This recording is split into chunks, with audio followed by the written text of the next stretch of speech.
de Manuel Ruiz de Elvira es hablar prácticamente de America's Cup. Manolo partió como un joven diseñador en el año 92 en el equipo español, en el desarrollo del quinto centenario, trabajando posteriormente en el Rioja en el año 95, en el Bravo España el año 2000. Posterior a eso fue capturado por el equipo suizo de Alinghi en el año 2003, con quienes ganaron la primera Copa América. Alinghi el 2007 y Oracle 2010 y 2013, siendo ganadores 4 veces de la America's Cup. Formó parte del comité técnico de la Ocean Racing Council y fue presidente del comité de honor por 4 años. Manuel es ingeniero naval de la Universidad Politécnica de Madrid, de la Escuela Técnica Superior de Ingenieros Navales, y es doctor en Ingeniería Naval por la misma casa de estudios. Manolo, bienvenido y el escenario es tuyo. Muchas gracias por acompañarnos.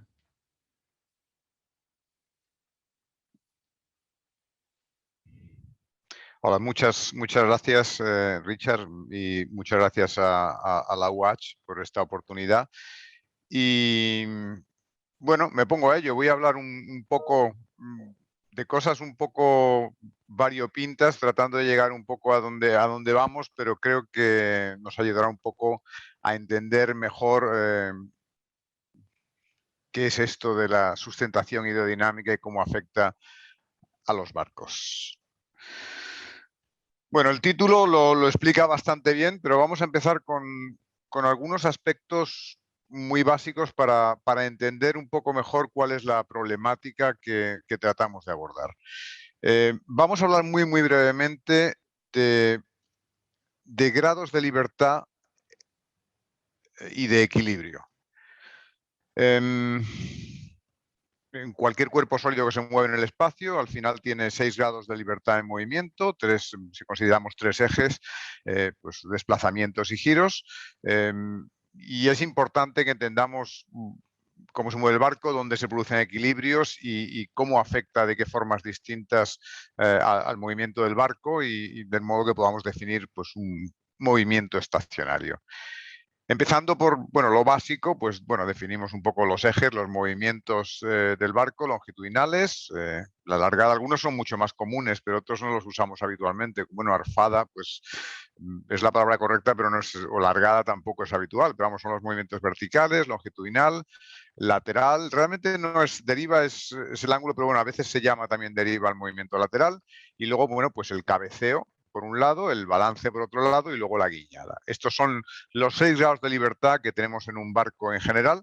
Y bueno, pues algunos son más importantes que otros y eso depende en bastante buena medida de qué tipo de barco estamos hablando. El siguiente aspecto importante es el equilibrio. Básicamente vamos a pensar en 2 tipos. Bueno, podemos encontrar una situación, la pelotita es una situación de ejemplos de equilibrio, pero hay unas diferencias importantes entre un equilibrio estable y un equilibrio inestable. Al final, incluso entre los equilibrios estables, pues puede estar en equilibrio en una zona y luego desequilibrarse. En el ejemplo siguiente veremos algo más. Y luego, pues en un equilibrio estable, cuando el barco sale, cuando el elemento sale de ese punto de equilibrio, pues ahí se generan fuerzas que ayudan a restaurarlo. En un equilibrio inestable eso no ocurre y cuando nos salimos del punto de equilibrio hay fuerzas que hacen que se alejen más todavía de ese punto de equilibrio. Y en ese caso hace falta una acción externa. Asumiendo que en general pues la mayor parte de los oyentes, si no todos, pues saben un poco de barcos, voy a dar por asumido que sabemos lo que es una estabilidad, pero bueno, esta es una curva de estabilidad de un monocasco y de un multicasco. En el eje X tenemos ángulo de escora y en el eje vertical tenemos el momento adrizante. Es decir, cuando el barco escora, el momento que trata de restaurar el equilibrio del barco y volver a ponerlo horizontal, la situación en la que se encuentre el equilibrio. Vemos que son 2 curvas bastante distintas. Una corresponde, la de más abajo, corresponde a un monocasco donde crece poco a poco la estabilidad y luego a partir de un cierto momento pues empieza a decrecer. Y otro corresponde a un multicasco, un catamarán en este caso, donde la estabilidad crece muy rápido al principio hasta un punto máximo. Este punto es el momento cuando está escorando en que un casco sale del agua, el casco de Barlovento, un casco de un costado. Esto, en un barco de velas es donde lo explicamos más fácilmente. Sale del agua y entonces a partir de ahí empieza a bajar el momento escorante. ¿Qué ocurre en general? Pues que cuando todavía está creciendo el momento adrizante de un barco, de un monocasco, el momento que trata de hacerlo escorar en un barco de vela, la fuerza sobre las velas ya está decreciendo. De modo que, bueno, para una determinada fuerza de viento sobre las velas, el barco adquiere un ángulo de escora de equilibrio y bueno, pues si escora más por algún motivo y no hay más fuerza en las velas, pues se genera una fuerza que trata de restaurar la posición del barco. En un catamarán lo que ocurre es que cuando llegamos al ángulo de máximo momento adrizante, la vela está todavía totalmente expuesta.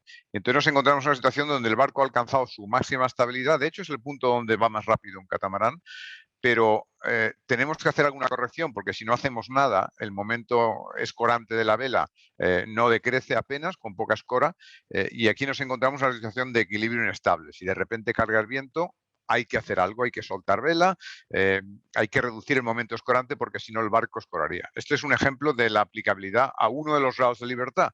En este caso estamos hablando del grado de libertad de balance que comentamos antes. Para dar un repaso muy rápido de los grados, de los equilibrios en los que está navegando un barco, bueno, pues suponiendo de nuevo un barco de vela, lo digo porque es más fácil y necesitamos equilibrios en más grados de libertad. Bueno, pues por un lado tenemos, en la primera imagen tenemos la resistencia hidrodinámica del casco y por otro lado tenemos la la fuerza impulsora de las velas. Entonces, bueno, pues hay un equilibrio de esas dos fuerzas y ese equilibrio se produce para una velocidad determinada. Si hay más fuerza, el barco acelera hasta que se produce más resistencia y entonces la fuerza que se opone a esa fuerza impulsora disminuye. Vemos también, aunque no está aquí indicado, que esas dos fuerzas son un par de fuerzas que nos va a generar un momento. En este caso va a ser un momento que va a hacer que el barco hunda la proa y levante la popa. En el siguiente caso, vemos en vez de con fuerzas en X, con fuerzas en Y. Tenemos una fuerza lateral producida por las velas y tenemos una fuerza lateral producida pues, por el casco y sobre todo por la quilla y el timón. Y si están separadas, y aquí hago una salvedad, en un barco en equilibrio no están separadas, coinciden. Este caso lo he hecho antes de actuar con el timón. Si actuamos con el timón, pues movemos las fuerzas longitudinalmente hasta que estén equilibradas. Aquí se produciría un momento de guiñada si hay un par de fuerzas. Entonces el barco tendería a orzar o a arribar, salvo que hagamos una corrección con el timón, que es añadir una nueva fuerza que se suma al momento hasta que lo hace cero. Si buscamos fuerzas verticales, bueno, pues tenemos dos fuentes principales de fuerzas verticales. Una pequeña componente que viene del plano bélico, si el barco está escorado, si no, no hay eso, pero sobre todo la gravedad.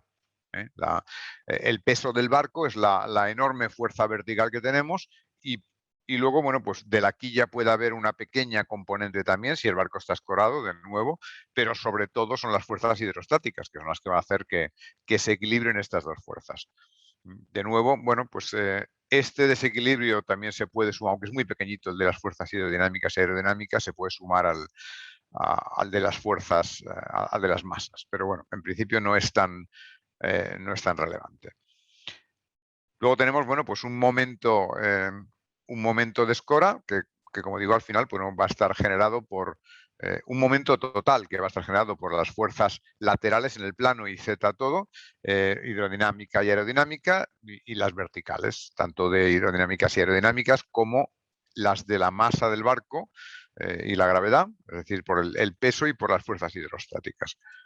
Longitudinalmente igual, con fuerzas en el plano XZ, pues se nos va a crear un momento de cabeceo que va a hacer que el barco pues hunda la proa o la levante según las condiciones en general. Y bueno, pues otra vez vamos al siguiente caso, con fuerzas en el plano XY. X estamos recordando que es proa popa, el Y es transversal y el Z es vertical, de abajo arriba. Bueno, pues nos crea un momento de guiñada. Y esos son básicamente los 6 grados de libertad. ¿Qué ocurre en un barco, por ejemplo, en un barco no de vela? Bueno, pues que Arquímedes está sumido, no hay ninguna componente demasiado significativa en un barco de desplazamiento que haga que se rompa el equilibrio entre el peso del barco y la fuerza hidrostática. Hay variaciones pequeñas, si viene una ola el barco se levantará, si pasamos por el seno de una ola el barco bajará, pero siempre buscando una posición de equilibrio estable. Y eso, bueno, pues nos va a ocurrir en balance para un ángulo de escora estable, si hay algún momento que haga que el barco escore, longitudinal lo mismo, y luego, bueno, pues en movimientos longitudinales, pues la fuerza impulsora, sea de una vela o sea de una hélice, se va a igualar a la resistencia al avance del barco en una velocidad de equilibrio, y la lateral igualmente a una velocidad de traslación lateral que va a hacer que el barco navegue pues, con un cierto ángulo de deriva. Pero estamos hablando, bueno, pues sobre todo de fuerzas de sustentación hidrodinámicas. Y bueno, el título es más genérico, pero no nos vamos a meter a discutir particularmente el caso de un barco de vela donde esas fuerzas juegan pues, un papel fundamental en la creación de fuerzas laterales y fuerza impulsora por el plano bélico, a través del movimiento del aire por las velas o de la quilla y el timón del barco. Vamos a centrarnos pensando principalmente en las fuerzas verticales, que es lo que hace que un barco necesite una sustentación alternativa a las fuerzas hidrostáticas. Entonces, bueno, pues centrándonos en este equilibrio vertical, al final es la gravedad y la masa. Debería haber puesto peso en lugar de gravedad, realmente es el peso, pero bueno, gravedad y masa frente a las fuerzas hidrostáticas. Y bueno, pues en principio, en un barco lento estamos hablando, o en un barco parado. En principio, probablemente un barco parado es un mejor ejemplo. Pues lo que nos soluciona el problema es Arquímedes. Es tan sencillo como eso, y Arquímedes además funciona siempre que haya un volumen, por pequeño que sea, sumergido. Y Arquímedes es muy sencillo. Al final, lo que dice es que todo cuerpo sumergido en un fluido experimenta una fuerza vertical y hacia arriba igual al peso del fluido que desaloja. Y esto es una gráfica, es un GIF animado que encontré de un profesor venezolano que es fantástico, es el mejor ejemplo que he visto. Y deja clarísimo exactamente lo que decimos. El cuerpo desaloja fluido y el fluido tiene peso, y ese peso, la fuerza, la masa desplazada por la gravedad, es exactamente el peso, es el impulso, la fuerza vertical hidrostática que se genera en el cuerpo. Entonces, bueno, pues si tenemos un caso en el que la flotabilidad, que hay un equilibrio antes de que el cuerpo se haya hundido, pues el barco, el objeto estará flotando. El caso izquierdo pues es un cuerpo muy ligero flota muy alto, un cuerpo más pesado pues flotará más bajo porque necesita desplazar más volumen para generar esa fuerza vertical, y luego habrá un cuerpo que una vez ese volumen sumergido, el peso del volumen desalojado en agua sea inferior al peso al peso del objeto, pues habrá un desequilibrio, el peso será siempre superior y el cuerpo se hundirá. Ya no importa cómo de grande sea así de diferencia, pero se hundirá. Entonces, bueno, pues al final volvemos a lo mismo, pero nos encontramos con que, pensando en cuerpos, los barcos, bueno, y los coches quizás tienen unas ciertas diferencias con los aviones. Entonces, bueno, pues podemos tener una situación de movimiento estacionario, es decir, que no tengamos aceleraciones, porque no hay un desequilibrio de fuerzas, pero si no hay aceleraciones, pues estamos hablando de un momento estacionario. Entonces, bueno, pues en un avión eso puede ocurrir moviéndose en dirección longitudinal, lateral o vertical. En un barco, bueno, pues va a ocurrir en el plano XY, moviéndose longitudinalmente y transversalmente, pero no en el Z, porque el problema es que si tenemos una cierta velocidad, si hay un desplazamiento en Z, nos van a cambiar fuerzas. No nos va a cambiar la gravedad, pero sí nos va a cambiar la fuerza hidrostática. De modo que no podemos tener una velocidad estacionaria en esa dirección, porque se convierte en dinámica, porque aparecen fuerzas, ¿no? Y entonces pues se van a producir aceleraciones. Entonces, esa es una diferencia clave, ¿eh? Y al final pues realmente son dos ejes nada más en los que podemos obtener un movimiento estacionario en un barco. En los demás no puede haber, para que la situación del cuerpo sea estacionaria, no puede haber movimiento, ni en los movimientos angulares, porque van a crear fuerzas también, velocidades angulares, ni en la velocidad en el eje Z. Entonces, bueno, tenemos un barco que está parado y que cumple todas estas cosas, ¿eh? Y flota porque hay un equilibrio vertical.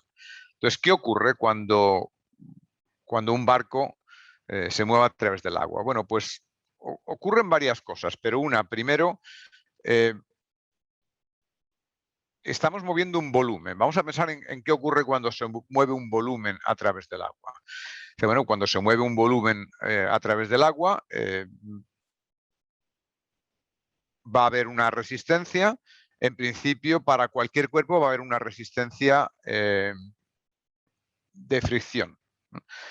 Pero esto al volumen no le importa.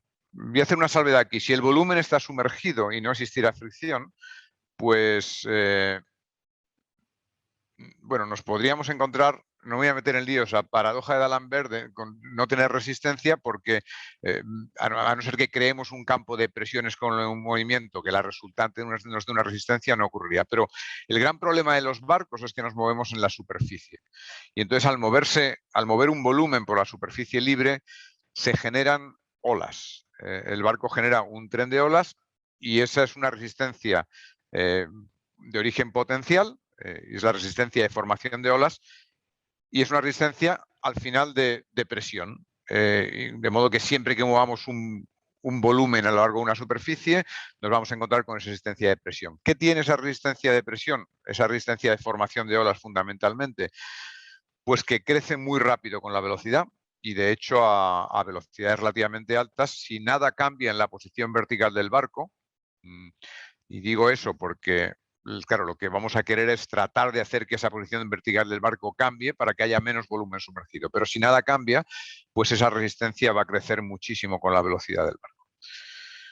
Luego hay otros efectos derivados también de esa formación de olas, ligado a ya la existencia de fricción, la existencia de viscosidad. Hay un efecto que es la resistencia de presión de origen viscoso, que básicamente lo que ocurre es que cuando el barco, cuando ese volumen que tiene una superficie exterior se mueve por el fluido, se genera una capa límite que nos altera el mapa de presiones sobre el cuerpo, con lo cual se produce un cambio en la resistencia de presión y la aumenta también. No es un cambio debido a resistencia a fricción, no es debido a la viscosidad, pero sí es debido a la existencia de viscosidad. Y con la sustentación vamos a encontrar que la viscosidad también juega un papel curioso y parecido a este. Y luego hay otro efecto que es, bueno, hay bastantes efectos, pero hay otro importante que es la estabilidad. En muchos barcos la velocidad que se llama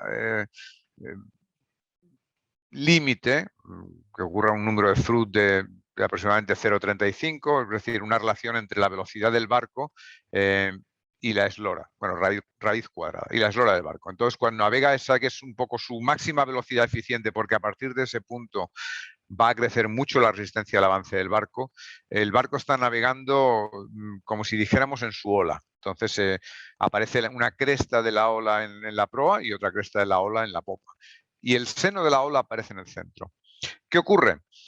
Pues que en muchos barcos el punto más ancho de la menor manga máxima en flotación ocurre pues aproximadamente en el centro, un poco hacia popa del barco. Y es donde se produce un seno, con lo cual nos vamos a encontrar que el barco va a perder estabilidad debido a la velocidad, porque se genera una ola y entonces pues tenemos una parte sumergida menor justo en los volúmenes laterales que más estabilidad nos dan. es un efecto que puede ser más o menos importante, pero bueno, en barcos de vela, sobre todo en monocascos, puede llegar a ser bastante importante. En un carguero, pues no tiene por qué ser tan importante, pero desde luego, bueno, porque tiene un cuerpo cilíndrico normalmente, de modo que ese efecto no sería tan significativo. Pero bueno, pues en un barco que tenga una manga máxima distintiva y que haya olas laterales y que haya viento lateral, pues es un factor que puede ayudar a reducir incluso de forma peligrosa su estabilidad transversal. Esto en cuanto a un volumen en movimiento. Entonces, la conclusión que queremos, bueno, pues cuanto menos volumen tengamos en movimiento para una determinada velocidad, menos resistencia vas a tener, que es lo que queremos, tener la menor resistencia posible, ¿no?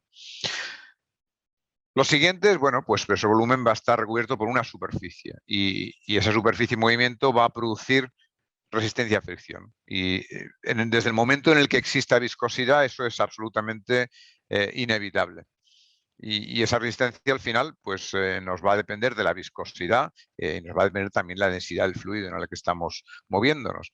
Entonces, bueno, pues lo que nos vamos a encontrar es que se genera una capa límite, es decir, la velocidad en el infinito, la velocidad del fluido libre, pues es la misma en todos los puntos, pero cuando se encuentra con una placa, con una superficie, en la proximidad de la superficie empieza a frenarse y entonces se genera una curva de velocidades donde, bueno, pues la velocidad en el infinito es igual a la del flujo libre y la velocidad pegada a la placa pues llegaría a ser cero.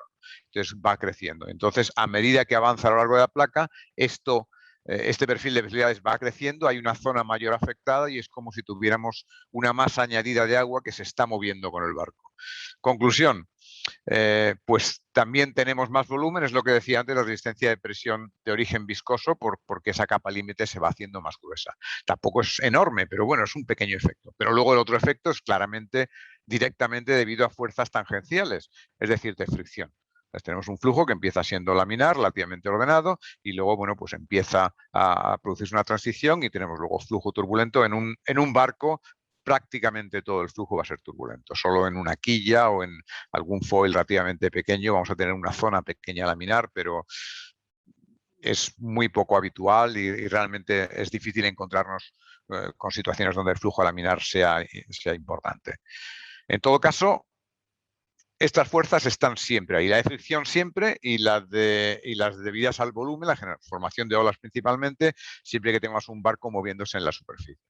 Luego, el movimiento nos puede generar otras fuerzas. No he puesto aquí, bueno, una nota, hay unos pequeños efectos cuando hablamos de una quilla y se produce sustentación, nos altera de cierta manera la capa límite y nos altera también la resistencia a fricción, pero es un segundo orden de magnitud. Y no me voy a meter excesivamente en esto. Luego hay otras fuerzas generadas por el movimiento.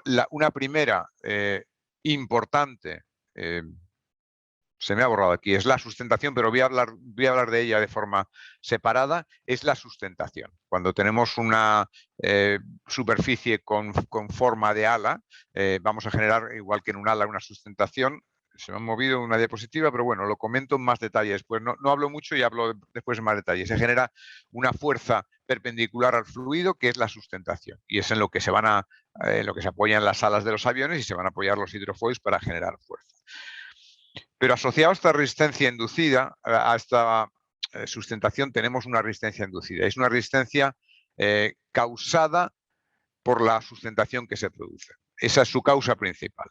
Pero bueno, pues esa resistencia habrá que añadirla a todas las que producimos, pero no está ligada ni a la superficie del ala que tengamos sumergida, eso sería resistencia de fricción, ni a la posible resistencia de presión por formación de olas si está muy cerca de la superficie, sino exclusivamente a la generación de sustentación por parte de ese ala.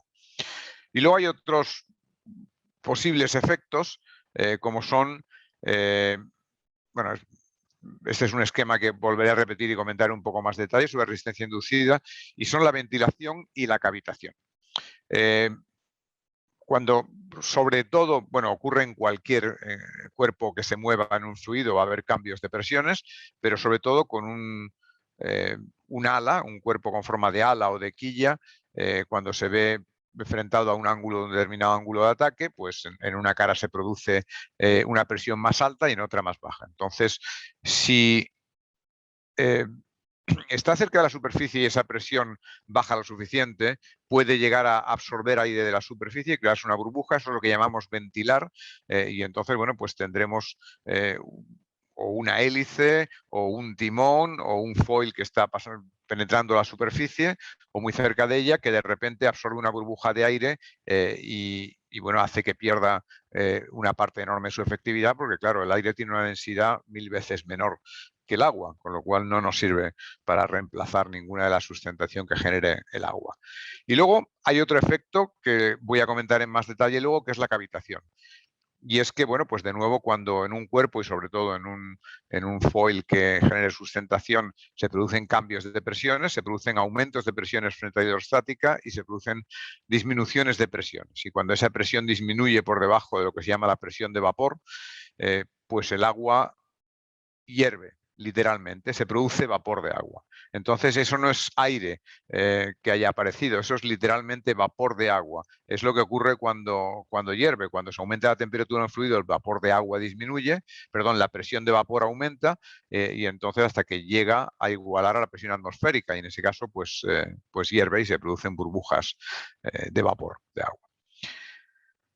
En todo caso, estos efectos los voy a comentar en un poco más detalle pensando en los foils. Vamos a dar un salto ya a los efectos dinámicos buscados que afectan a las fuerzas verticales.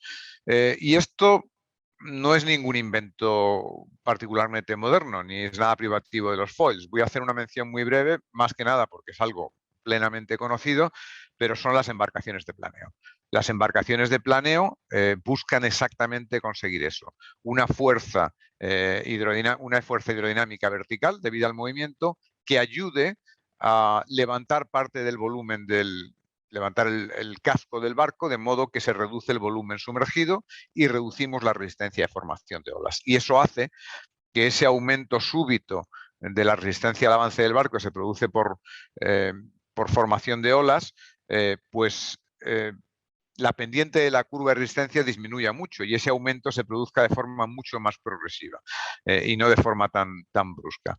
Al final, cualquier barco de planeo no es más que la idea que se ve en la derecha, que es, bueno, pues es una placa plana moviéndose por encima de la superficie y bueno, pues produciendo una resultante de una distribución de presiones, una distribución de presiones que al final nos genere una fuerza vertical. Y luego, bueno, pues una fuerza transversal también, una componente de esa fuerza y, bueno, pues la resistencia de fricción correspondiente a la placa y luego, bueno, pues seguiremos teniendo la resistencia de formación de olas correspondiente al volumen que tenemos sumergido. Pero bueno, una embarcación de planeo lo que conseguimos es superar ese límite en la resistencia de formación de olas vía reducir todo lo posible el volumen sumergido. Y este es el primer ejemplo de un efecto dinámico que hace que un barco consiga ir mucho más rápido con la misma potencia. Luego, bueno, pues hay efectos dinámicos no tan deseados y en este caso estamos hablando de inestabilidades. Y menciono esto de pasada porque esto es un tema para muchas conferencias en sí mismo, pero en los barcos rápidos, barcos de planeo, es común tener inestabilidades en distintos grados de libertad por distintos motivos. Por ejemplo, el casco es curvado y entonces, por ejemplo, si pensamos en un barco que está navegando en mar llana y que tiene un perfil, visto de perfil, tiene un perfil con excesiva curvatura, si hay algo que perturbe el movimiento del barco y de repente se levanta más la proa, se mueve en cabeceo, levanta más la proa, bueno, pues la gravedad, el peso, va a hacer que baje. Y cuando baja, va a bajar más allá del punto de equilibrio porque el barco tiene una inercia en su movimiento de cabeceo y cuando llegue más allá se va a encontrar, si tiene curvatura, que se va a producir una fuerza hidrodinámica que tiende a chupar un poco el barco hacia abajo, entonces el movimiento va a aumentar hasta que llega un momento que la fuerza hidrostática aumenta mucho, entonces supera a la gravedad, la suma de las fuerzas supera la gravedad y el barco vuelve a levantarse. Entonces nos encontramos que incluso en mar llana un barco de planeo puede tener un efecto oscilatorio de cabeceo que se llama normalmente marsopeo. Y bueno, pues tenemos efectos de este estilo, tenemos efectos de balance también. A veces un barco de planeo se escora y se queda escorado en lugar de volver a su posición vertical. También es por curvaturas longitudinales. Y luego, bueno, pues nos podemos encontrar combinaciones de efectos y movimientos tremendamente raros. En general suele ser por un diseño no particularmente correcto de las formas del barco o una posición equivocada de centro de gravedad. Pero en todo caso es algo que ocurre y tenemos que recordar que cada vez que añadimos efectos dinámicos estamos añadiendo un grado de complejidad a los equilibrios posibles del barco. Bueno, vamos a entrar un poco a hablar de hidrofoils o hidroalas, como queramos en español. Yo a partir de aquí lo voy a resumir en foils porque es más sencillo, más corto, pero bueno, en este caso estamos refiriéndonos siempre a los que van por el agua. Entonces, bueno, ¿cómo funciona en 2D? Bueno, pues realmente, bueno, empiezo, hay varias teorías que son un poco mentira. Hay formas, lo digo de otra manera, hay distintas formas de ver cómo se produce la sustentación en un foil. Estoy pensando en 2 dimensiones nada más. Y luego hay que todo eso crea un efecto y es lo que hace que se generen presiones.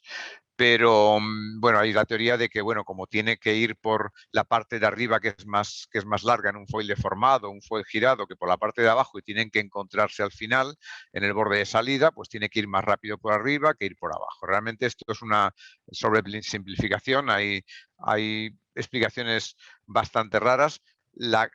Al final, la causa principal de que se produzca sustentación, y esto también daría para un montón de discusiones, es bueno, en esta gráfica vemos cómo desde un foil parado, prácticamente parado, empieza a moverse el fluido alrededor. Vemos que al final, pues la línea que va por arriba y por abajo, al final, pues se unen en un punto que no estaría en el borde de salida, sino más arriba. Y este es el caso en el que he dicho la viscosidad no afecta a la generación de sustentación. Que haya más o menos viscosidad no cambia la sustentación que se genera, pero la existencia de la viscosidad sí, porque lo que ocurre es que al final esos dos fluidos tiendan a generar un vórtice en el borde de salida que por conservación de movimiento al final pues nos produce una fuerza en el foil. Y de este modo, bueno, pues la forma matemática al final es integrando con el movimiento que hay del fluido alrededor del foil cuando se produce esta condición y empieza a generarse la sustentación, bueno, pues integrando la circulación alrededor del foil. Hay la forma más sencilla de verlo al final, bueno, pues si vemos un foil, el anterior era un foil asimétrico, en este caso es un foil simétrico, pero hemos creado la asimetría dándole un ángulo de ataque, con lo cual nos encontramos con lo mismo, el punto de eso que llaman stagnation point, no sé cómo se diría, el punto de remanso, me parece que me suena que se decía en español, que es donde se dividen las partículas del fluido, el flujo, por la parte superior a la inferior y luego el borde de salida. Y bueno, pues lo que ocurre al final es que tenemos una velocidad mayor en el fluido en un lado del foil que en otra.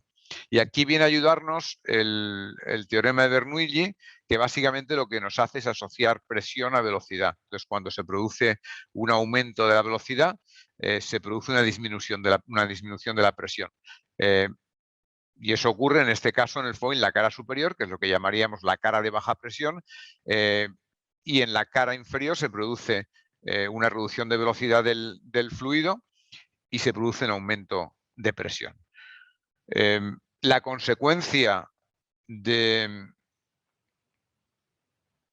Bernoulli es que nos encontramos que esa variación de velocidades se transforma en una variación de presiones y en conjunto, pues abajo estamos representando el aumento de presión sobre la presión hidrostática de donde esté el foil y arriba estamos representando la disminución de presión. Si integramos todas estas presiones, pues al final lo que nos encontramos es que nos da una fuerza de sustentación neta. Y es perpendicular al fluido, que es lo que llamamos la sustentación. Entonces, bueno, pues en conjunto al final lo que vamos a tener es una resistencia de... Estoy hablando en dos dimensiones. Una resistencia del foil, fundamentalmente de origen viscoso, una resistencia de fricción, cierta resistencia de presión de origen viscoso y luego una sustentación. Y ese es el resumen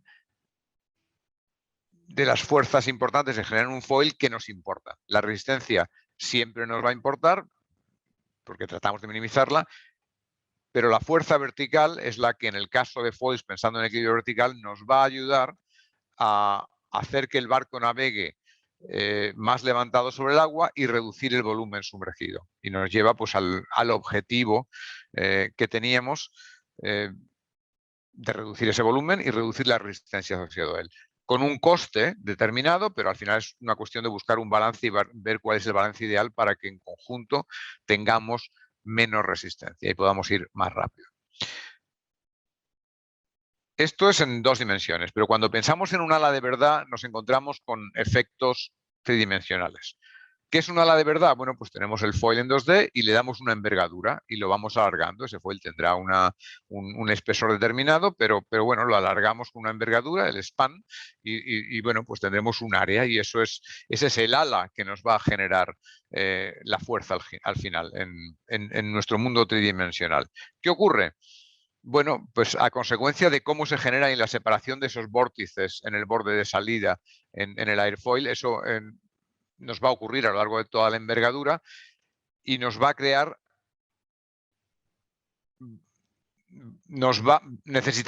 vamos a dejar energía cinética en el fluido detrás, con lo cual eso vamos a hacerlo a costa de generar una resistencia en el fluido.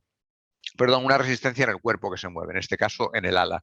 Y es lo que vemos, bueno, fundamentalmente debido a fundamentalmente los vórtices de los extremos, pero no solo.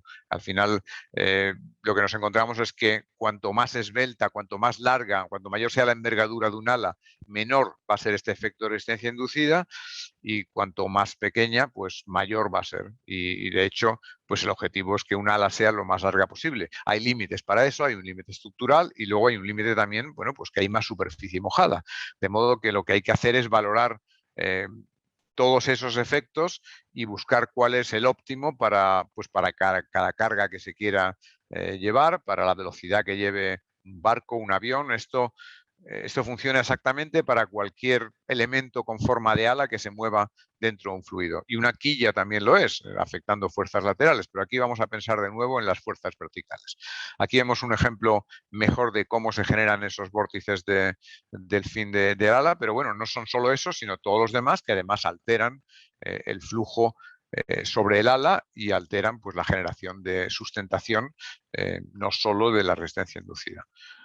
Aquí vemos en ese último gráfico un ejemplo de un ala. Esto sería un corte, el de la izquierda, de lo que sería un ala. Bueno, no es un ala infinita, es un final de un ala y vemos un poco la distribución de la sustentación generada y vemos que conforme nos aproximamos al extremo del ala, pues la fuerza de sustentación que se genera es menor.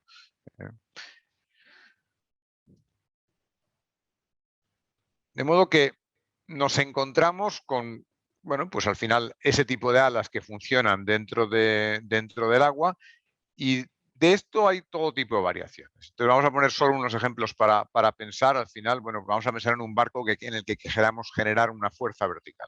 Bueno, pues tenemos distintos tipos de foils y bueno, pues básicamente tienen que estar sumergidos, pero hay alternativas en las que el foil entero está sumergido. Cuando me refiero al foil me refiero a la parte que nos genera fuerza vertical y ejemplos en donde no. Estos son, bueno, pues barcos de vela con foils parcialmente sumergidos. Este es un barco americano, no es particularmente moderno, también con foils parcialmente sumergidos. Este es un barco de pasaje con foil totalmente sumergidos y este es un barco de vela con foils totalmente sumergidos. Cuando digo totalmente sumergidos, repito, me refiero a que la parte vertical de los foils pues no está siendo utilizada para generar una fuerza vertical como ocurriría con, con un, con un foil que está parcialmente sumergido.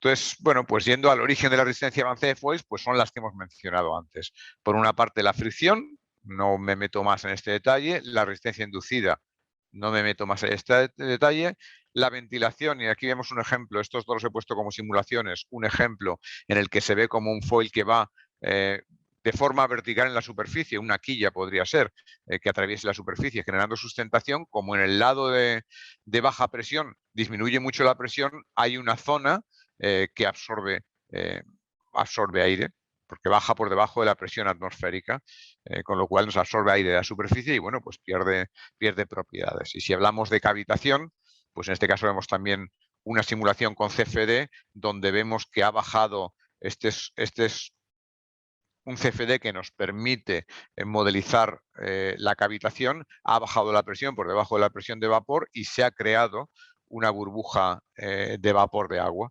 Y bueno, pues está discretizada también y está calculado el movimiento dentro de la burbuja y bueno, pues es un estudio concreto hecho con los parámetros adecuados para poder simular y calcular los efectos de la cavitación. Esos son los orígenes de resistencia básicos que tenemos en un foil y que hay que considerar a la hora de plantearse diseñar un barco de foils, comprobar si es posible que despegue o no, ¿no? ¿Qué ocurre con la cavitación? Un comentario. Hay dos motivos para que ocurra cavitación. Uno principal es la generación de sustentación, que hemos dicho que altera profundamente la distribución de presiones, y luego el otro es incluso en sustentación muy baja, un foil puede generar cavitación, lo mismo por alteración de mapa de presiones, por ir a una velocidad muy elevada por la propia forma del foil.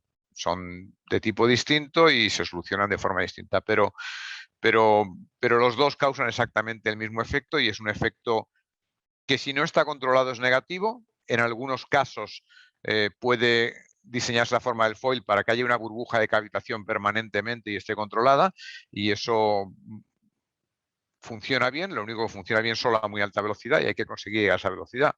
Hay hélices, sobre todo las hélices de superficie, las hélices de superficie ventilan, pero hay hélices que se diseñan para ser más tolerantes a cavitación y las hélices de superficie pues, se diseñan para que lleven una burbuja de ventilación y posiblemente cavitación en algún momento adherida, pero sin que altere mucho las características.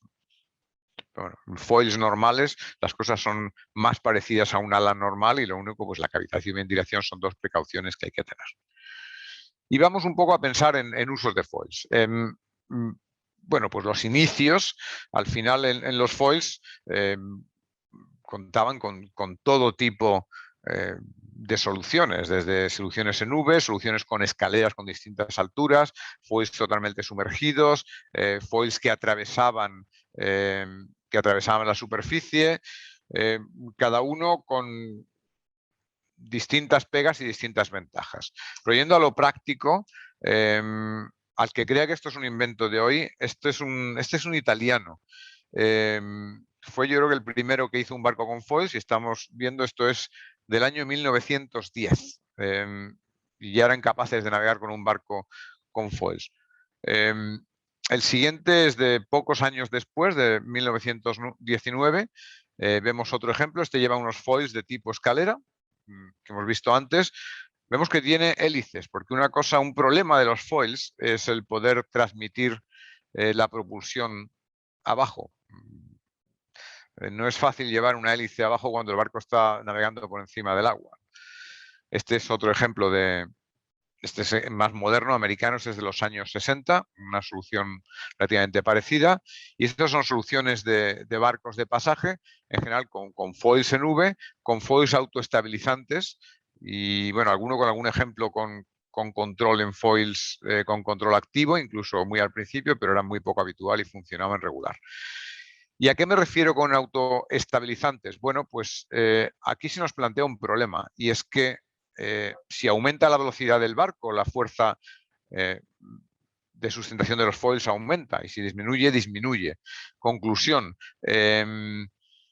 sería muy complicado, si no cambia la forma sumergida de los foils, mantener un barco navegando paralelo a la superficie, de modo que hay que buscar artimaña. Los foils en V son una artimaña.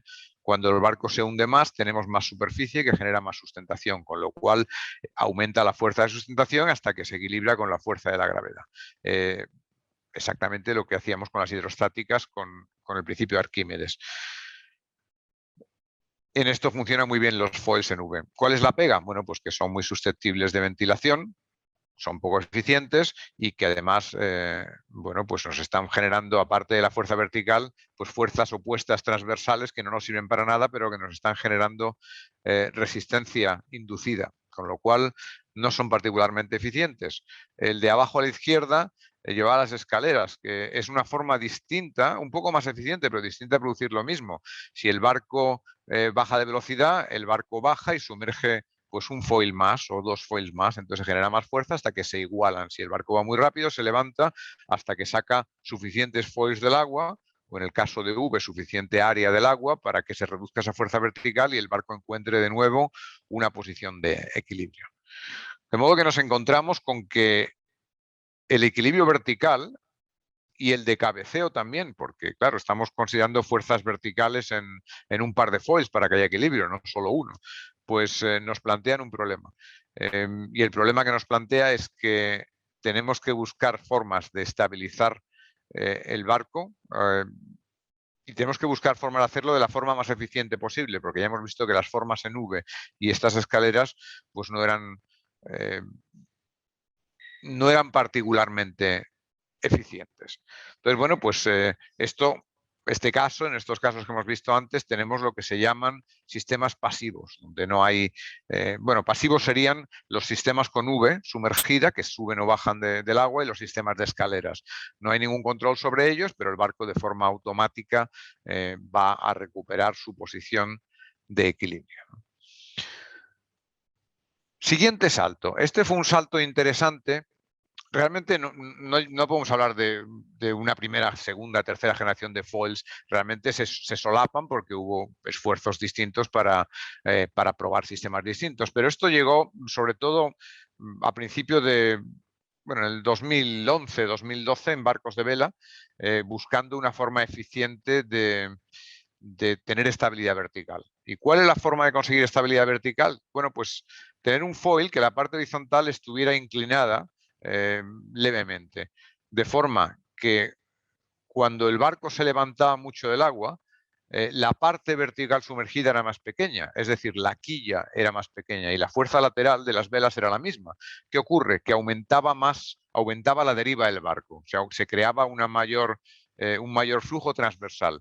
Y ese flujo transversal, pues al final si lo proyectamos sobre la longitud del foil que está levemente angulado hacia arriba, pues nos aparecen componentes verticales al mismo tiempo que transversal. Afecta a la generación de sustentación, con lo cual cuando aumenta la deriva del barco, es decir, cuando el barco se levanta y tiene menos área de quilla sumergida, aumenta la deriva y al aumentar la deriva disminuye la fuerza del barco, la fuerza vertical, con lo cual el barco tiende a bajar.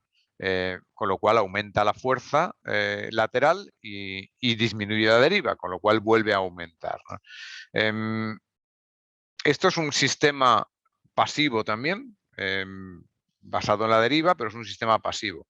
El problema es que, de nuevo, estamos generando una fuerza lateral que no queremos con la parte horizontal.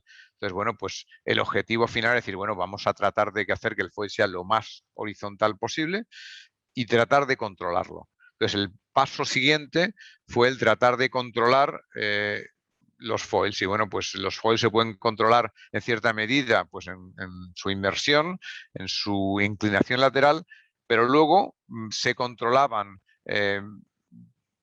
particularmente, y este era el control de vuelo de los foils, en lo que se llamaba la caída. ¿Qué hace la caída? Pues girar el foil alrededor de un eje transversal, y lo que ocurre es que nos cambia el ángulo del foil, la parte horizontal del foil, y cambiamos su ángulo de ataque. Con lo cual lo que teníamos es la tripulación controlando ese ángulo de ataque del foil, de manera que si el barco se elevaba demasiado, pues se reducía ese ángulo, bueno, con la fuerza de los tripulantes generando potencia a bordo para poder mover unos hidráulicos, y si el barco se hundía demasiado, pues se cambiaba el ángulo a la posición verde, más parecida, para que aumentara el ángulo de ataque y aumentara la fuerza vertical. Con esto conseguíamos, bueno, que tuvieras un foil más eficiente, pero hacía tremendamente complicado su manejo. Lo hacía, digo, porque se sigue usando, pero realmente los barcos hoy día pues tienen sistemas de control que funcionan muy bien y los tripulantes han aprendido a hacer ese control de vuelo de una forma absolutamente fantástica. Entonces, los foils parecen algo maravilloso, pero realmente hay una serie de problemas también que hay que considerar con los foils. Hay problemas derivados de las olas. No solo que tengamos que ir a través de olas, que luego menciono un pequeño factor en este sentido, sino las olas, en la proximidad de la superficie, las partículas tienen un movimiento orbital. Y es la forma que tenemos de transmitir, de que se transmita energía por una ola que se está moviendo, una onda que se está moviendo sin que las partículas en sí se muevan de forma longitudinal, solo tiene este movimiento orbital. ¿Qué ocurre? Pues este movimiento orbital nos crea una componente a añadir a la velocidad del barco. Según estemos en una zona de la ola, en el seno o en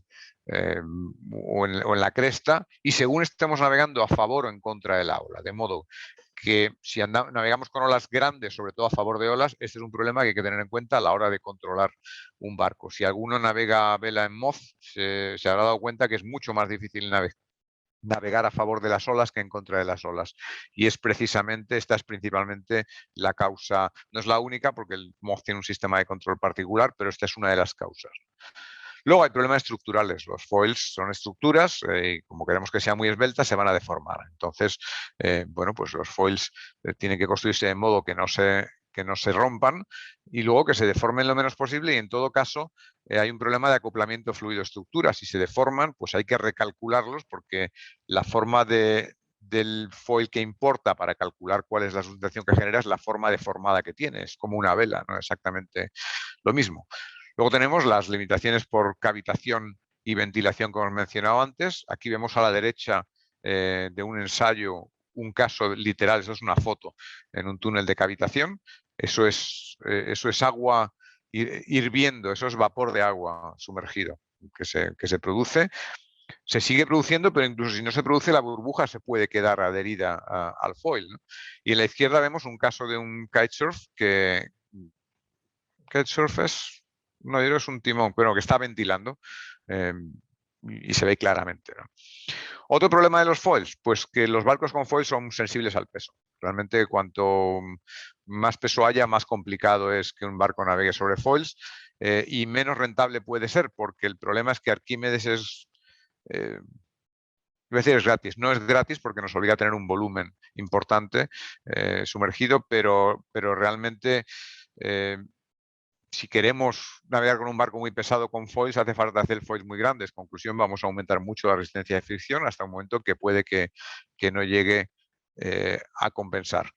Y luego está, bueno, luego comento el control, el despegue. Y es que tiene que ser capaz de despegar un barco la cantidad de sustentación que generan en el momento de despegue y el posterior pues es parecida porque la gravedad es lo que importa, pero la velocidad cambia mucho, con lo cual tenemos que navegar en el despegue, vamos al límite de la capacidad de generar sustentación del foil. Vamos a coeficientes de sustentación muy altos, mientras que cuando aceleramos podemos bajar los coeficientes de sustentación. Entonces, al despegar, pues también hay riesgos de cavitación. Al despegar y al ir muy rápido, son los dos casos donde hay más riesgo de cavitación. Y luego control, que tenía antes, que es, bueno, pues de un modo u otro, controlar la fuerza que generan los foils si no tienen un equilibrio pasivo. Luego, bueno, vamos a la generación moderna de foils y nos encontramos con que hay una cosa importante y es controlar cuál es la posición del barco con respecto al agua. Si es un mar llano está clarísimo, pero si no es llano, pues la posición absoluta y relativa a esa superficie libre. Entonces, bueno, pues con eso tenemos IMUs, sistemas inerciales para medir la posición del barco, cómo está escorado, de cuánto se levanta, cuánto se mueve. Son delicados porque tienen deriva y hay que ir corrigiendo constantemente con otros sistemas o con un GPS. Luego hay sistemas sónicos, palpadores de la superficie del agua, de presión, capacitivos, lo que sea para saber cómo de sumergido está el barco en el agua, ¿no? ¿Por qué es relevante esto? Bueno, pues depende. Porque hay dos opciones. Hay olas grandes que queremos contornear y hay olas pequeñas que queremos ignorar. Entonces, bueno, pues aquí entra la dificultad de los sistemas de control y es tener esa capacidad para poder determinar cuál es cada caso y poder actuar en ese sentido. Por ejemplo, en el primer caso, el platforming que pone aquí, el wave piercing, lo que nos interesa es ignorar las olas y que la posición del barco se mantenga exactamente donde está con respecto al nivel medio del agua. Sin embargo, si nos encontramos con olas grandes, esto no vale, porque nos podemos comer la ola directamente o quedarnos en el aire. Entonces, lo que nos interesa es contornear la ola. Esto plantea pues, un problema de control importante, primero para identificar si estamos en una situación o en otra, y segundo, para actuar en los foils de un modo u otro, ¿no? Entonces, bueno, ese es probablemente el mayor problema asociado a la dinámica en barcos con foils cuando estamos contando ya en generaciones modernas en que vía sistemas activos mecánicos o control de la tripulación o sistemas electrónicos de autopiloto queremos tener un control de la posición vertical del barco, es decir, de la sustentación que generan los foils. Y con esto voy a una parte final ya muy rápida y es un poco pensando dónde están, qué hay que se hace ahora en foils, en barcos de motor y de vela y un poco hacia dónde van las cosas, ¿no? Un caso que, bueno, existe desde hace cierto tiempo es el foiling parcial en barcos de motor. Y consiste en, bueno, pues añado un foil que me va a generar una fuerza vertical y solo en determinadas condiciones hago que ese foil se lleve o toda la fuerza vertical del barco o solo una cierta fuerza vertical.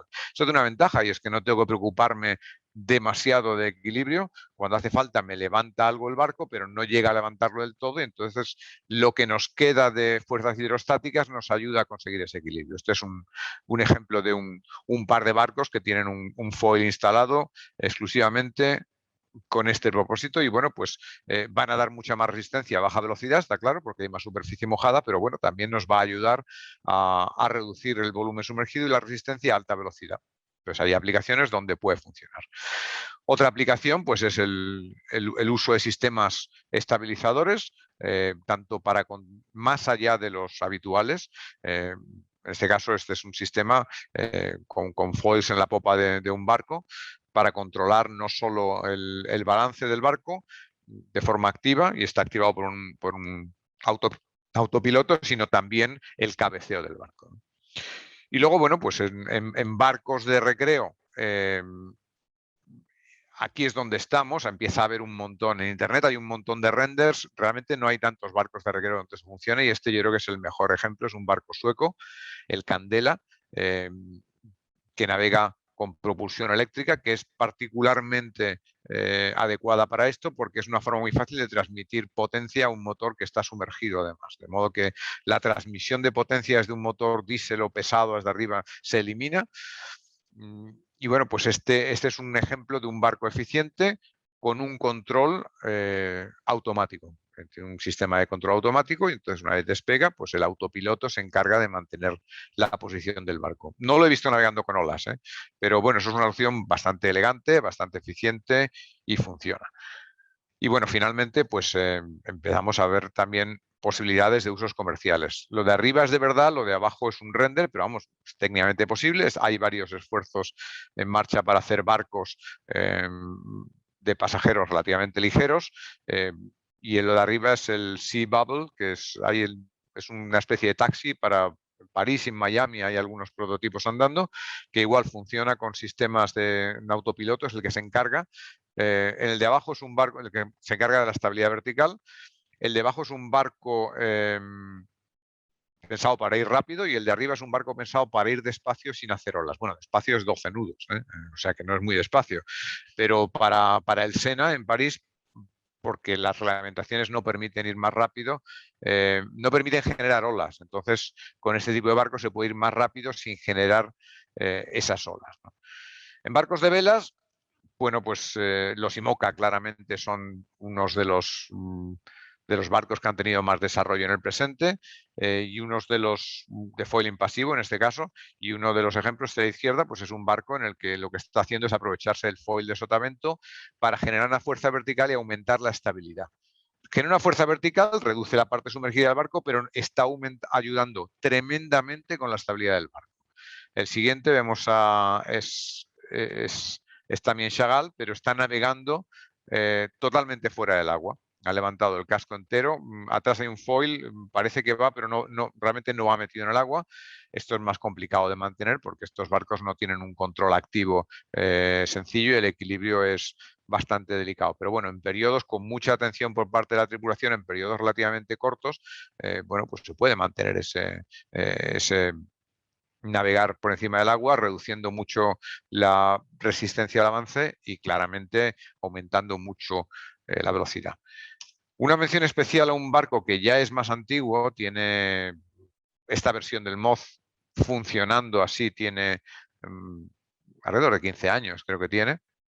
15 años escaso, y bueno, pues es un barco que tiene, a la derecha se ve, tiene un foil en T en el timón y otro foil en T delante, y el de delante tiene un flap detrás, un alerón, que está conectado a un sensor, que es una varilla que va en la proa, se ve en la foto de la izquierda, se ve en la proa del barco, y esa varilla, según lo alto que esté el barco o lo bajo que esté, pues va palpando el agua y adquiere un determinado ángulo, y esa varilla está conectada al accionamiento de ese alerón. Y lo que ocurre es que cuando el barco está más bajo aumenta el ángulo del alerón y cuando el barco está más alto disminuye el ángulo del alerón. Este es un sistema de control activo, pero es un sistema de control activo de un buque cerrado que los parámetros están perfectamente definidos y funciona realmente bien, ¿no? Y bueno, pues en barcos a vela, pues yo creo que SailGP y la Copa América son los dos ejemplos más claros. La izquierda es un catamarán SailGP, donde los foils se mueven con esa caída que hablábamos antes en los barcos más antiguos, la tripulación controla, y en el caso de derecha, este era el barco americano en la última Copa América, donde hay dos foils que se levantan y se bajan y que lo que tienen es un alerón, que es el que la tripulación va controlando en todo momento para hacer que el barco navegue a la altura deseada y se mantenga en equilibrio. Y es raro que los barcos se caigan o que haya accidentes. Este en particular tuvo un accidente bastante grande, pero no es habitual. Los tripulantes normalmente controlan bastante bien todos estos sistemas y los barcos funcionan pues francamente bien, ¿no? Y bueno, pues un poco como resumen de dónde estamos y a dónde van los foils. Hay que recordar que Arquímedes es barato y que cuando un barco está parado, pues flota, y cuando va muy despacio, pues realmente no genera demasiada resistencia y es barato moverlo, de modo que Arquímedes va a estar siempre ahí. Para transporte de grandes cargas, los foils no van a reemplazar jamás las capacidades de ese tipo de barcos, ni los barcos de planeo. Realmente han estado ahí muchísimos años y al final todo se adecua a lo que funciona. Así que bueno, pues los foils van a venir en muchos más ámbitos, pero desde luego ni muchísimo menos van a reemplazar todo lo demás. Son realmente una solución muy eficiente para alta velocidad. Eso es lo que hay. Para baja velocidad, pues realmente no tanto. Y el rango de funcionamiento ideal, pues no es muy amplio en velocidades. Entonces, realmente su uso va a estar limitado a cuando queramos ir navegando lo más rápido posible de forma eficiente. Porque en eso sí que son muy eficientes. Al final tenemos solo resistencia inducida y resistencia de fricción de un área muy pequeñita en los foils. Yo creo que el caso del barco de Reguero del Candela es el que mejor enseña esto. Los foilers, los barcos que navegan en foil, son muy sensibles a carga a bordo, reiterar eso, entonces hay que pensarlo. La propulsión es un problema relativo, con lo cual El auge de la propulsión eléctrica va a aumentar su desarrollo porque hace muy sencillo el tener propulsores sumergidos donde los propios motores están sumergidos sin transmisiones y se refrigeran bajo el agua.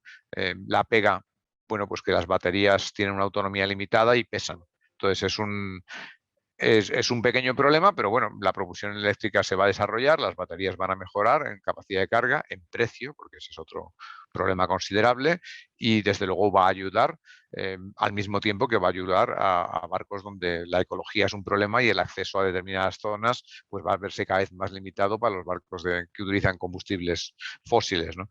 Y finalmente, bueno, pues los sistemas autopiloto van a mejorar en eficiencia, seguridad y confort estos barcos y van a ampliar mucho su ámbito de aplicación. Ya lo hacen también en diseño, para diseño de estos barcos, en simuladores.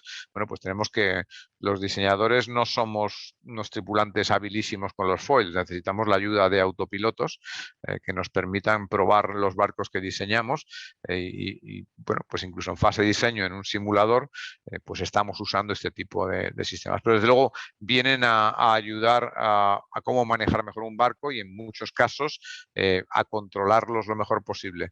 Y con todos estos, con todas estas ventajas y desventajas, lo que sí que está claro es que, bueno, pues yo creo que no todos, pero algunos hemos ido viendo algún foil por aquí y por allá y realmente en poco tiempo van a estar bastante más extendidos y, bueno, van a ocupar un ámbito que crecerá hasta un cierto punto, no creo que vaya más allá, pero que desde luego suponen un reto fascinante para la ingeniería y yo creo que es un juguete que todos los que estemos involucrados en el diseño y uso de barcos nos apetece muchísimo ver funcionar.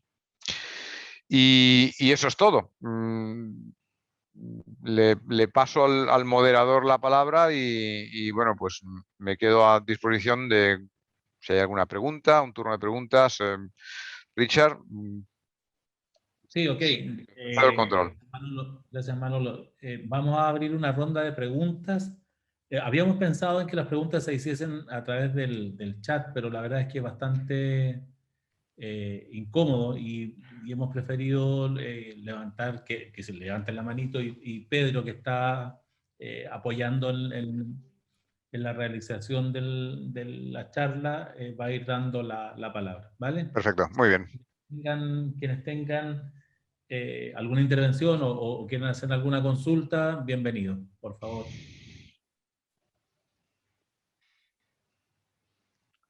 Javier Benar. Estás muteado, Javier, así que si hablas algo no vamos a escuchar nada. Ahora sí. Muy buenas tardes a todos. Muchas gracias por la charla, Manolo. Y mi pregunta es bastante simple y es más de una apreciación de parte tuya. En los años 80 yo me acuerdo que Hobbycat sacó un prototipo que funcionaba, que era como un trimarán con foil. Y no prendió mucho en la industria náutica. Y quedó dormido. Entonces, mi pregunta es, ¿por qué nos demoramos tanto a tener la fiebre por los foils? ¿O cuál crees tú que es la razón? Porque hoy día vemos lo que empezaron un poco los mods, los A-Class, y hoy día vemos que están los kiteboard o kitefoil, están los con foil, ¿qué fue que cambiara esto? ¿Fue realmente que la Copa América se atrevió Sí, hay varias cosas. Yo me acuerdo de este barco. Hubo un par, y eran barcos. Yo creo que un problema que tenían eran que barcos que funcionaban solo con mar muy, muy llana. Yo creo, bueno, hay problemas estructurales, entonces hay que hacer foils relativamente cortos. Entonces yo creo que desde hace bastante tiempo había barcos que funcionaban razonablemente bien en mar prácticamente llana, pero en general funcionaban en condiciones muy limitadas y el equilibrio siempre era un problema. En vela, por ejemplo, el hidropter, pues yo creo que desde los años, bueno, no digo 80, pero yo creo que desde los 90 está por ahí, navegaba con foils, pero bueno, es un barco muy poco eficiente de foils, muy complejo, que se rompía constantemente, que realmente era pesado y que, por ejemplo, la resistencia que generaba era tanta que ceñir no ceñía casi nada, ¿no?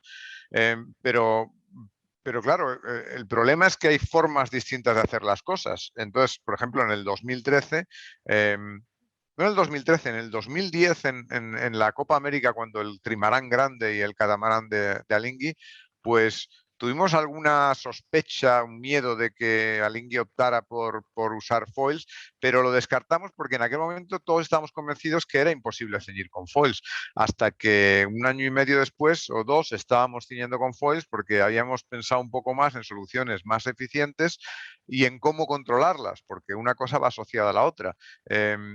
Entre otras cosas, el pensar algo tan tonto como es la mecánica de un sistema de control para poder accionar rápidamente un foil y cambiar su ángulo de ataque. Entonces, bueno, yo creo que estaban limitados en barcos de motor porque la propulsión es complicada y porque los sistemas pasivos hacían que hiciera falta muchísima potencia, entonces tampoco eran particularmente eficientes en cuanto a combustible y bueno, pues porque el rango de condiciones donde de verdad funcionaban era muy estrecho. Yo creo que hasta que llegó el MOZ no había nada realmente eficiente y lo del MOZ fue una idea, vamos, de un australiano que fue absolutamente revolucionaria en cuanto a una forma de tener un sistema activo puramente mecánico que hacía que el barco pudiera ser controlado. El control siempre ha sido un problema. Hoy día hay hasta un kit para ponerle un láser para que vaya sobre foils. ¿Qué ocurre? Bueno, pues que el equilibrio es bastante regular, pero bueno, va más o menos, pero bueno, en condiciones muy limitadas de viento. Si hay mucho viento, te matas, y si hay poco viento, pues el barco no despega. Entonces eso hace que sea un poco complicado. Y luego, aparte, la logística de los foils pues es muy incómoda. Tienes que tener una cosa sumergida y tienes que quitar cuando llegas a tierra. Es francamente incómodo. Pero bueno, pues esos son problemas que se han ido solucionando, al menos minimizando su impacto. Ok, gracias Manuel. ¿Más preguntas?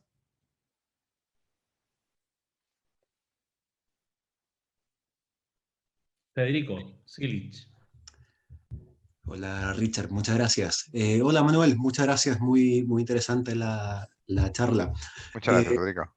Mi pregunta iba por el lado del diseño. Bueno, acá tienes con los hydrofoils un montón de variables desde perfil, forma del ala y un montón de otras cosas más.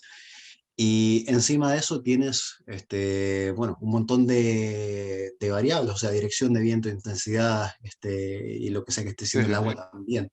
Entonces la pregunta es, ¿cómo encaran ustedes el diseño de los foils en general y qué tipo de herramientas usan? Bueno, y por último, hasta qué punto le pueden creer a las herramientas de diseño también? Pues la respuesta a esto me encanta, porque además es uno de mis temas favoritos. Y los programas de predicción de velocidad, los VBPs. Al final, todo lo que necesitamos es conocer cuáles son los efectos en fuerzas generadas de todos los parámetros de diseño. Entonces, al final, el VP lo único que hace es buscar el equilibrio de todas esas fuerzas y lo que intentamos es, bueno, pues tratar de identificar todos los orígenes de fuerza, sustentación, resistencia, etcétera, de cada elemento del barco y tratar de ver cómo dependen de una serie de parámetros, de la velocidad del barco, de la posición del barco, de la cuerda de un foil, por ejemplo, de su envergadura, de su espesor, etcétera. Entonces, al final, pues lo que tenemos es que ser capaces de tener en cuenta todos esos parámetros y calcular las fuerzas y buscar posiciones de equilibrio. Entonces, realmente no es más que eso, es algo que se puede hacer incluso en una hoja de cálculo. Bueno, yo he visto, vamos, VPPs funcionando en una hoja de cálculo utilizando el solver, pero vamos, incluso a mano se pueden buscar equilibrios. Entonces, bueno, pues utilizamos, vamos a ver, si tienes recursos, pues cada vez se usa más CFD para tratar de estimar cuáles son las fuerzas generadas con una variación, una matriz de parámetros, ¿no? Pero también un cálculo de lifting line, de línea de sustentación sobre un foil, funciona extraordinariamente bien y es algo que se calcula muy rápido, ¿no? O soluciones intermedias, un vortex lattice, hay por ahí muchas herramientas. Para un foil, por ejemplo, para las características bidimensionales, pues Xfoil la versión que ha hecho este francés XFLR5, me parece que se llama, con un interface gráfico, que son programas de dominio público, pues son herramientas fantásticas que usamos y que funcionan. Entonces, nada es terriblemente complicado, lo único es desmontar todo en los componentes. Y en un barco de foils y apuras es más fácil que en un barco normal.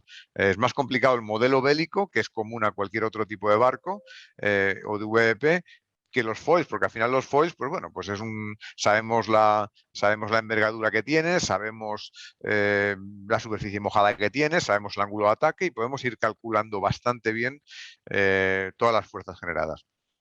Lo que ocurre, como hay efectos dinámicos, pues idealmente también haremos un cálculo dinámico para ver cómo se comporta el artefacto, ¿no? Y entonces ya pues lo llamamos simulador, pero no es más que resolver el equilibrio, usar los mismos modelos de fuerzas, salvo, bueno, los que consideren los efectos dinámicos, pero es calcular los equilibrios de fuerzas del barco y ver, tratar de diseñar un barco que su equilibrio se produzca a la mayor velocidad posible.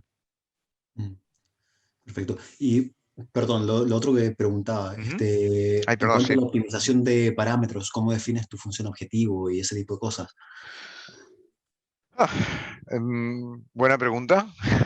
La función objetivo más sencilla en un VP al final, bueno, el caso más sencillo en un VP es, quiero navegar contra el viento, prefiero navegar a 8 nudos con 40 grados frente al viento o navegar a 9 nudos con 50 grados frente al viento, ¿no? Pues esa es la primera optimización, ¿no? Y la función objetivo ahí es pues el UMG, o sea, la proyección del vector velocidad sobre la proyección de viento. Ese es el caso más sencillo de función objetivo. En principio, la función objetivo es buscar tener capacidad de navegar de forma estacionaria a la velocidad más alta para unas determinadas condiciones. Claro, cuando ya tenemos que hacer una regata en ceñida y popa, por ejemplo, pues la función objetivo tiene que estar compuesta de la velocidad máxima en ceñida y en popa, y si hay factores subjetivos que dé una ventaja en uno o en otro, pues ponderar, hacer una función objetivo que esté ponderada de esos dos valores. Luego podemos complicarla más cruzándolo con una distribución probabilística de viento, ¿no? Y entonces al final, en el caso de Copa América, que es un barco contra barco, pues el barco que se busca no es el barco más rápido en una condición determinada, sino el barco que con una distribución probabilística de viento tiene más probabilidad de ganarle a sus rivales en la mayor parte posible, en la mayor cantidad posible de regatas. Entonces se puede complicar todo lo posible, pero la función objetivo fundamental es conseguir tener pues una velocidad o un UMG, la velocidad proyectada sobre el viento. Si queremos ir contra el viento, pues el UMG. O a favor, el UMG más alto posible en una condición estacionaria posible. Porque a lo mejor estamos en una solución donde el barco es terriblemente inestable y es imposible de navegar, ¿no? Pero bueno, compatible con la realidad. Bueno, muchas gracias, Manuel. Gracias, Federico. Gracias, Manuel. ¿Alguna otra pregunta? ¿Más consultas? Richard, yo veo una nada más que estaba en el chat, que lo ha abierto, pero bueno, ya no tampoco, sobre cavitación y stall. No, el stall es la separación del flujo. Se crea una turbulencia, bueno, pues en el borde de ataque, a mitad del perfil, pero es una separación del flujo que deja de estar adherido y entonces disminuye muchísimo la resistencia disminuye muchísimo la sustentación y aumenta la resistencia porque no tenemos un flujo adherido y no tenemos ese aumento de velocidad que buscamos para que Bernoulli nos ayude. La cavitación es distinto. La cavitación realmente es, ya sé que suena ridículo, pero literalmente es hacer que el agua hierva porque el foil o la hélice se está moviendo a mucha velocidad y crea una presión negativa que es mayor que la presión hidrostática que hay en ese punto. Es literalmente que hierva el agua. En el stall, que es la separación o entrar en pérdida, en los aviones tienen una alarma de pérdida que ocurre, y eso ocurre en el aire, donde no se puede producir. En el aire no hay cavitación, porque no tenemos un líquido que se pueda evaporar, ¿no? Bueno, pues ese es el aviso de entrada en pérdida de un avión, es cuando está a punto de que se separe el flujo y que de repente, bueno, entra en una situación de enorme peligro, salvo que estemos a 10.000 metros de altura y tengamos tiempo de recuperar, readherir el flujo sobre el ala. Y me callo porque veo que hay una pregunta más por aquí, pero es que estaba esa olvidada ahí, la he visto y era para no dejarla huérfana. Ok, Bastián Castro. Ahí sí. Hola Manolo, la consulta más hacia, habías comentado lo de IMOCA Ujú. y el control sobre el foil que tienen ellos, ¿ya? Hay veces, bueno, se ven muchos videos de ellos que toman el vuelo y hay veces que la popa le queda en el agua, básicamente. Va deformando la superficie al final. Bueno, la consulta es, ¿tú qué crees que va a pasar con los, es más, una opinión tuya, ¿cómo crees que van a evolucionar al final los veleros que corren regatas oceánicas? Porque se ve al final de que está evolucionando hacia el tema de los foils, como es lo de IMOCA, o también están los Class 40 que cada vez van siendo más Scoutbow, bueno, por tema Ujú. de las reglas también. Sí. Pero, ¿qué crees tú al final que es como más efectivo de acuerdo a tu experiencia o hacia dónde se va a dirigir esto? Bueno, hay dos, las dos cosas no son excluyentes y hay también tipo scout boats que tienen foils para aumentar más todavía la resistencia, perdón, la estabilidad, ¿no? Bueno, aquí depende de cuál es el problema del IMOCA. El problema, los foils se pueden controlar hasta cierto punto, pero no se puede controlar a la velocidad suficiente para que sea un mecanismo de control. Entonces, si de repente el barco va mucho más rápido, pues se puede reducir un poco el ángulo de ataque para que baje. Esa es la razón por la que van apoyados atrás, porque es la forma segura, porque es que si no fueran apoyados atrás, si cogemos un barco que va a 23 nudos y lo apoyamos delante de repente, en una ola, no es una gran idea. Entonces es una cuestión de manejo con seguridad de los barcos también, ¿no? Entonces, bueno, pues en solitario, hombre, los IMOCA en solitario, pues no iban navegando sobre foils, salvo en momentos ocasionales a lo mejor, pero no de forma, desde luego, no de forma constante. Es complicado y requiere bastante atención. Pero bueno, yo creo que sí, en regatas y sobre todo en IMOCA con tripulación. Ahora será interesante ver la regata en IMOCA con tripulación, la vuelta al mundo. Pero bueno, pues lógicamente van a tratar de navegar todo lo posible. Pero bueno, todas estas fotos que vemos son con poca ola, es mucho más complicado cuando hay las grandes. Estructuralmente son complejos, aunque bueno, están diseñados para realmente ser capaces de lidiar con casi cualquier cosa que se encuentren, o sea que desde ese punto de vista no debe haber grandes problemas. Pero luego además es que cuando un barco va muy rápido, las cosas pasan muy rápido y los peligros se multiplican, ¿no? Entonces yo creo que va a seguir ocurriendo las dos cosas. En un mini o en un 40 es un poco más complicado mantener la atención. Yo creo que va a haber reglas que también restrinjan en cierta medida para contener costes y para hacer los barcos más navegables para la gente normal.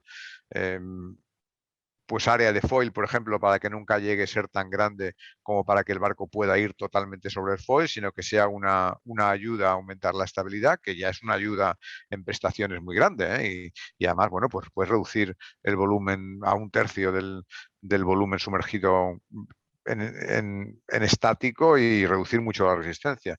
Entonces, bueno, pues es difícil saber hacia dónde va. Yo creo que va a haber barcos yendo en las dos direcciones y hay ya algún crucero que tiene foils y bueno, el objetivo en algunos de ellos no es que vuelen del todo, sino que, bueno, que sencillamente puedan ir más rápido, con algo menos de escora o con una escora similar, pero ir más rápido. Pero yo creo que se van a producir evoluciones en las dos direcciones, así que es muy difícil anticipar hacia dónde va.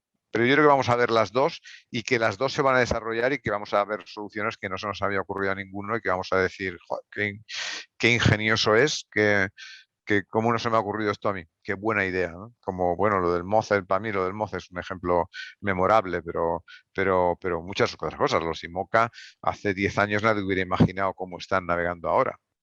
Cualquiera que hubiera visto un vídeo hubiera pensado que estaba absolutamente falsificado, un deepfake de estos. Pero funcionan. Vamos, a la pregunta, creo que van a evolucionar en los dos sentidos. Cada vez se va a conseguir navegar un poco mejor con foils, incluso en monocascos de este estilo, pero no, salvo que haya una posibilidad de control, es difícil o prácticamente imposible navegar de forma continua por encima del agua. Vale, gracias. Ah. Gracias, Bastián. ¿Alguna pregunta? ¿Una última pregunta? ¿Alguien? Sebastián. Estás muteado, Sebastián. Ahí sí. Bueno, un gusto. Quería hacer una consulta respecto al punto de vista de resistencia al avance, ¿ya? Ujú. Con la diferencia que hay entre los foils, como los Copa América, como los catamaranes, que van completamente sumergidos, y los foils de los tipos IMOCA, por ejemplo, que terminan saliendo del agua. Esto entiendo pasa para disminuir el vórtice punta de ala, pero también generan otro tipo de resistencia que es por formación de olas. En ese sentido, ¿cuál de los dos vendría siendo más eficiente? Vale, esta me la sé.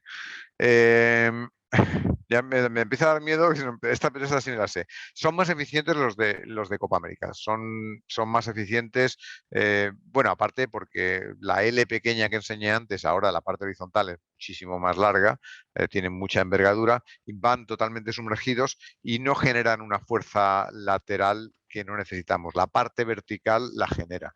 En un foil de IMOCA, pues un foil curvado hace los dos papeles, genera fuerza lateral, con lo cual, bueno, pues reduce la deriva y es útil, la genera en la dirección adecuada y luego genera una fuerza vertical. Pero el hecho de que corte el agua no es deseable porque realmente tenemos también un efecto, bueno, eliminamos que la punta del ala esté sumergida, pero realmente está y se produce una disminución hasta la superficie, la sustentación que genera es cero, ¿no? Y entonces se produce ese vórtice. El problema es que ese vórtice además está ayudando a generar una ola, con lo cual acabamos poniendo más energía cinética, bueno, cinética y potencial en las olas, ¿no? De la que querríamos. Vamos, la razón en los IMOCA principalmente es que, bueno, hay que poner un foil que se puedan meter o sacar. La idea de poner un foil en T ahí hubiera sido sin control, hubiera sido una locura. Nos hubiéramos encontrado barcos haciendo caballitos continuamente. Y bueno, hacer un caballito en el Índico bajando una ola a 25 nudos, pues no es muy deseable. Y entonces en este caso, bueno, pues permite recoger los foils, permite manejarlos, permite hacer una serie de ajustes y bueno, pues atraviesan la superficie, que no es ideal, pero tampoco es terrible y además, bueno, pues hay distintos sabores de foils y en algunos de ellos, bueno, pues nos encontramos que lo hacen de una forma bastante eficiente, no son verticales, pero bueno, pues son a 45 grados cuando está el barco escorado, la parte vertical, entonces bueno, pues realmente no son tan terribles. Luego, bueno, pues también el extremo a veces sale, pero también hay que tener en cuenta que en los IMOCA queremos tener un cierto sistema de control pasivo, de modo que cuando se sumerge más foil se produzca más resistencia y cuando el barco sale del agua, perdón, más sustentación y cuando el barco sale del agua se reduzca esa sustentación para que no siga levantando si haga un caballito, sino que vuelva a bajar a una posición de equilibrio. Entonces, bueno, pues sin duda son mucho más eficientes los de Copa América y desde luego los de los EGP, los catamaranes, pero desde luego los de Copa América, los AC-75. Pero bueno, son necesidades distintas las que hay, ahí se pueden ajustar. Sistema de control que son los tripulantes, pero tripulantes, pues bueno, con uno en concreto dedicado exclusivamente al control de vuelo y es algo que no puede haber en un IMOCA y que vamos, sería absolutamente inviable. Y es un ejemplo de dos evoluciones distintas, que no es que el mundo vaya a evolucionar hacia una de ellas porque es mejor, es que barcos distintos necesitan soluciones un poco diferentes. Ok, vale, muchas gracias. Con esta pregunta vamos a cerrar nuestra charla técnica, agradecer a Manolo su tiempo y sobre todo porque la diferencia de hora nos está machacando.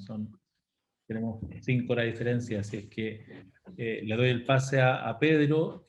Un abrazo, Manolo, y muy agradecido por tu tiempo y por tu disponibilidad y siempre, siempre muy colaborador con todos nosotros. Así es que se agradece muchísimo.